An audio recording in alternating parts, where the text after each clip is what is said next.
মায়ের চোখের পানি নাকি বিফলে যায় না। স্লোভেনিয়ার বিপক্ষে ১০৫তম মিনিটে পেনাল্টি মিস করে দলকে বিদায়ের শঙ্কায় ফেলে দেন ক্রিশ্চিয়ানো রোনালদো। দলের অনেক বড় ক্ষতি করেছেন বুঝতে পেরে পর্তুগিজ মহাতারকা খেলার মাঝেই কান্নায় ভেঙে পড়েন। সতীর্থরা সবাই রোনালদোকে শান্ত করার চেষ্টা করেন। এমন সময় টিভি স্ক্রিনে দেখা যায় রোনালদোর মাকে। ছেলের কান্নায় তিনিও কাঁদছেন। কান্না করে হয়তো সৃষ্টিকর্তার কাছে ছেলের মুখের হাসি ফিরে চেয়েছেন। ম্যাচ শেষে রোনালদোর মুখে হাসিও ফুটেছে। এই হাসি ফোটার নায়ক এদিন ডিয়েগো কস্তা।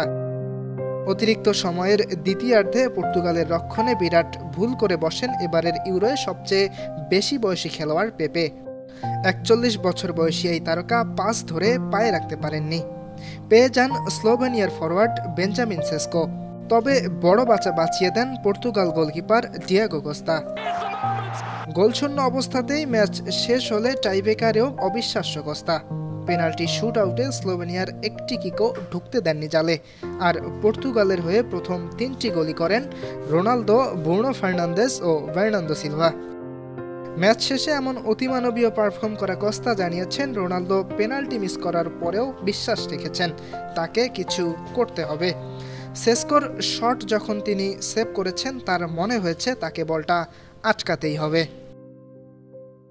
ইয়াসির আরাফাত সবুজ, ৫২ টিভি।